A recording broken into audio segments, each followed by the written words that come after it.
बहुत अच्छा ऑपरेशन हुआ और जिस ढंग से उसमें बहुत प्रोफेशनल ढंग से किया गया, कोई कोलेटरल डैमेज नहीं किया, तो मुझे लगा कि आप लोगों से शेयर करना उचित रहेगा। कल कुलगांव वाले ऑपरेशन में जब सीआरपी आर्मी पुलिस कॉर्डन डाल रही थी, कॉर्डन डालते डालते फायरिंग शुरू हो गया, जिसमें एक मिलिटेंट मारे गए और 2 मिलिटेंट गन छोड़ करके सिविलियन लोगों के साथ भागने में कामयाब हो गया।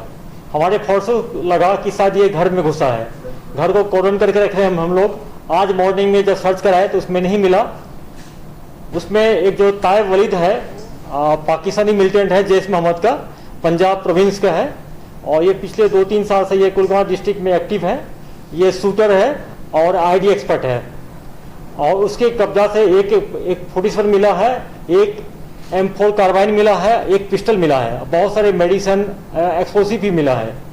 कल संजोग से दोची हुआ है कठुआ में बीएसएफ ने एक बहुत अच्छा काम करके ड्रोन को मार गिराया, जिसमें से M4 राइफल मिला। वही सेम राइफल इसके पास से कल रिकवर हुआ है।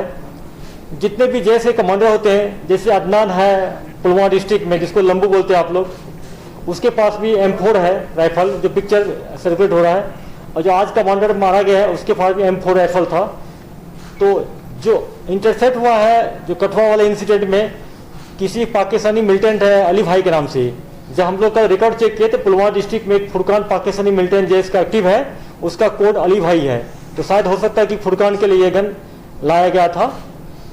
दूसरी बात है कि जब कल शाम में जब श्रीनगर पुलिस को इतला मिली थी कि जदीवाला एरिया में पार्टिकुलर घर में 3 टेररिस्ट छिपे हुए हैं, सीआरपी पुलिस ने बहुत बढ़िया से कॉर्डन कर लिया। मॉर्निंग में उसको कॉर्डन करने के बाद पता चला किसी सोर्स से शायद लोकल मिलिटेंट है। तो पहले वहाँ के जितने भी इज्जतदार लोग थे, रेस्पेक्ट उसको बुला के अपील कराया गया कि आप बाहर निकल जाए, सरेंडर कर जाएं। उसका बात नहीं माना। फिर हम लोग उनके एक पेरेंट्स जो थे उनको बुलाए, उन्होंने अपील किया, जिसका हमारे पास वीडियो भी है, पिक्चर भी है, आप में से कुछ लोग देखे भी होंगे। उसको अपील किया गया काफ़ी, फिर भी नहीं माना और अंदर से ग्रेनेड थ्रो किया, फायर किया। हमारे फोर्सेस ने इधर से फायरिंग शुरू किया और इनकाउंटर हुआ। इस इनकाउंटर में 3 टेररिस्ट मारे गए हैं, जिसमें से 2 को हम लोग आइडेंटिफाई कर लिए हैं। एक में थोड़ा कन्फ्यूजन है, अब इनके पेरेंट्स को जो क्लेम कर रहे हैं उनको बुला के हम लोग दिखा देंगे। तीनों का DNA सैंपल यहाँ ले लेंगे, एज पर प्रोसीजर पोस्टमार्टम करवा लेंगे। फिर हम लोग हंदवाड़ा डिस्ट्रिक्ट में उनको भेजेंगे या बारामूला में भेजेंगे, दोनों में से किसी डिस्ट्रिक्ट में, वहाँ उनका लास्ट साइट होगा। फैमिली मेंबर को भी अलाउड करेंगे, उसमें पार्टिसिपेट करेंगे। और इस ऑपरेशन में सीआरपीएफ पुलिस ने बहुत बढ़िया काम किया, कोई कोलेटरल डैमेज नहीं हुआ। इनफैक्ट भी पिछले बार जो हुआ ईद के टाइम में हुआ था, तो उसमें कुछ हमारे साइड से जो भी प्रोफेशनल गलतियाँ हुई हो, हम लोग पब्लिक से एक्सेप्ट भी किए हैं। और चूँकि मिलिटेंट भी घर फ्रीक्वेंटली चेंज कर रहा था, इसलिए ज़्यादा घर डैमेज हो गया था। इसमें मिलिटेंट भी घर ने डैमेज किया। हमारे फोर्सेस ने बहुत बढ़िया प्रोफेशनल ढंग से इसको हैंडल किया, कोई घर में आग नहीं लगने दिया। टीएस मोसेल हम लोग जैसे कि पामपुर में केस है, उसी ढंग से पहले टीएस मोसेल मारे, उसे भी निकला, फिर फायरिंग करना पड़ा। और इसके लिए मैं सीआरपीएफ को, पुलिस को बहुत बधाई देता हूँ कि बहुत बढ़िया से काम हुआ। ऐसे एक्शन से पब्लिक का भी हम लोग दिल जीत सकते हैं, पब्लिक के परसेप्शन में चेंज होगा और शांति लाने में कामयाबी मिलेगी। तो 2 जो है, हिलाल एक है, मोहिसिन 2 है। तो उनके पेरेंट्स आ जाए, उनको हम दिखा देंगे, आइडेंटिफाई तो वही कर पाएंगे। क्योंकि बाकी जो 2 टेररिस्ट है उनका फोटो मेरे पास भी था, हम लोग कैटेगराइज है, एक बी कैटेगरी में, एक सी कैटेगरी में है, तो उसको आइडेंटिफाई करना ईजी है। बाकी तीसरा है, उसको हम लोग नहीं कुछ कर सकते, नाम नहीं बता सकते कौन है। उनके पेरेंट्स शायद गेट पाए होंगे, तो उनको दिखा देंगे, आइडेंटिफाई कर लेंगे। अपने फोर्सेस को कोई नुकसान नहीं हुआ।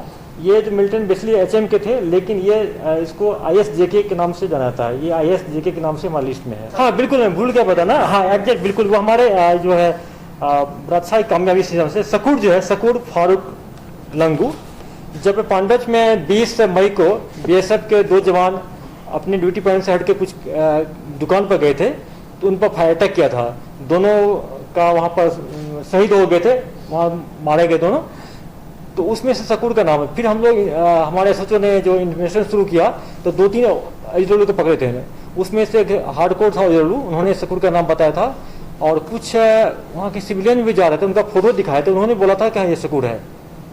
बाइक वाला कौन चला था आइडेंटिफाई के लिए, सकूर ने फायरिंग किया था BSF पर, और उनका हथियार भी लेकर भागा था वहाँ से।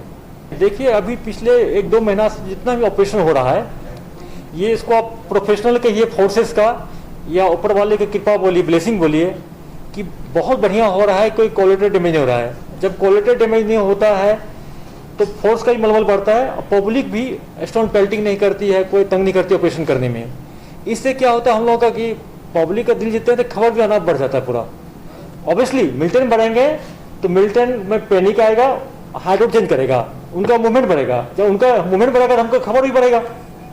अगर मिलिटेंट मूवमेंट नहीं करेगा तो खबर कहाँ से मिलेगा पूरा। लीडरशिप जहाँ भी होता है, लीडरशिप तो रोल होता है, नो डाउट। इसमें मैं पुलिस को, सिक्योरिटी फोर्स को बहुत मुबारक देता हूँ कि हिस्ट्री में पहला बार हुआ है कि 4 मेन आउटफिट का जो चीफ थे, चाहे HM के रियाज नायकी हो, LAT का हैदर हो, जैश मोहम्मद का कारी यासिर हो, या AGH का बुरहानको का हो, चारों चीफ मारे गए विदिन 4 मंथ। ऑब्वियसली लीडरशिप मरने से हताशा होती है, नीचे वाले को होता है, ये उनका काम है, इसमें हमको नहीं पढ़ना है। मेरा काम है कि जो यहाँ की शांति को डिस्टर्ब करता है, लोगों को धमकाता है, लोगों को यहाँ पीस नहीं आने देता है, डेवलपमेंट में बाधा पहुँचाता है, उसको न्यूट्रलाइज करना। देखिए मिलिटेंट्स, ऐसा नहीं है कि किसी डिस्ट्रिक्ट में ऑपरेशन नहीं हो रहा है तो मिलिटेंट वहाँ नहीं है, ये कहना टोटली गलत है। मिलिटेंट वहाँ भी रहता है जहाँ ऑपरेशन नहीं हो रहा है। दिक्कत है कि हम लोगों को इन्फॉर्मेशन नहीं आती है। जब इन्फॉर्मेशन आती है तो ऑपरेशन लॉन्च करते हैं, मिलिटेंट मार जाता है। तो श्रीनगर ऐसा जगह है, वहाँ ट्रांजिट टाइप का है, या मिलिटेंट आते रहेंगे जाते रहेंगे, पूरा डिपेंड करता है कि यहाँ का लोकल पुलिस है कि कितना बढ़िया पिन पॉइंट इन्फॉर्मेशन जनरेट कर पाती है, और सिटी में CRP के साथ कोऑर्डिनेट वे में ऑपरेशन लॉन्च करती है, सरप्राइज मेंटेन करते हुए। ये इंपॉर्टेंट है। मैंने आपको ये मैंने को भी बोला था कि मैंने बोला था पिछले बार कि नेक्स्ट मंथ से हम लोग ज़्यादा फोकस करेंगे उस पर, क्योंकि मेरा टारगेट था इस मंथ में 30 जून तक मैक्सिमम मिलिटेंट को न्यूट्रलाइज कर लें। साउथ डिस्ट्रिक्ट में मैक्सिमम तो आपका 90% मिलिटेंट तो साउथ कश्मीर में ही पूरा है। अगर 150 मिलिटेंट बच गया अभी, मान लीजिए 150 हो या मान लीजिए मैक्सिमम 200 हो, तो उसका 90% तो साउथ कश्मीर में ही है। जो साउथ कश्मीर को हम काउंट करते हैं तो बडगांव ही चला आता है। वेपन नहीं कैसे, एक मिलिटेंट आपको एक AK मिला, एक M4 राइफल जो अमेरिका का बनाया हुआ है, एक पिस्टल। ताल में 2 नए लड़के जो मिलिटेंट ज्वाइन किए थे मारे गए, उसके पास AK-47 दोनों के पास पिस्टल भी था। ये डिपेंड करता है कि मिलिटेंट जो कहीं पर गया है, छिपा है, किस पर्पज के लिए। अगर किसी सिविलियन किलिंग के लिए गया हो, किसी इन्फॉर्मर को मारने के लिए, तो पिस्टल लेके जाएगा। अगर जंगल में घूम रहा है किसी को रूरल एरिया में तो AK लेकर रहेगा। तो ये डिपेंड करता है, ये उनका स्ट्रेटेजी है। पिस्टल लेके घूम रहा है कि AK लेके, उनका ड्यूटी है। या कहीं होता है मिलिटेंट सिर्फ ग्रेनेड लेके जाए। अगर टारगेट है कि सिक्योरिटी फोर्स की गाड़ी में ग्रेनेड डाल देना या भीड़ भाड़ जगह पर ग्रेनेड डालना है, तो ग्रेनेड लेके जाएगा, वो तो AK लेके जाएगा ना वहाँ पर। हाँ, एक AK-47 है, 2 पिस्टल है। श्रीनगर डिस्ट्रिक्ट में हार्डली 2 एक्टिव मिलिटेंट हैं, लेकिन सिटी में मिलिटेंट आते हैं बीच में।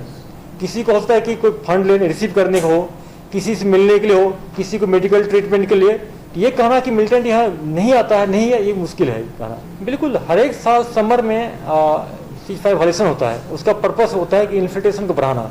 इसी के लिए कर रहे हैं हमारे फोर्सेस काफ़ी उसको जवाब दे रही है, मुँह तो जवाब दे रही है, दोनों साइड से अलर्ट भी है। दोनों, एक तो जवाब भी दे रहा है उसको फायरिंग का, दूसरा एक अलर्ट भी है कि कोई इन्फिल्ट्रेशन नहीं हो, अगर हो तो वहीं पर न्यूट्रलाइज कर ले इसको। देखिए जब हम ज्वाइन किए थे 252 मिलिटेंट था।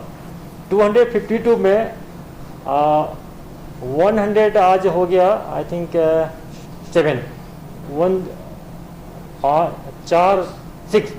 106 है, तो उतना ही कर लीजिए।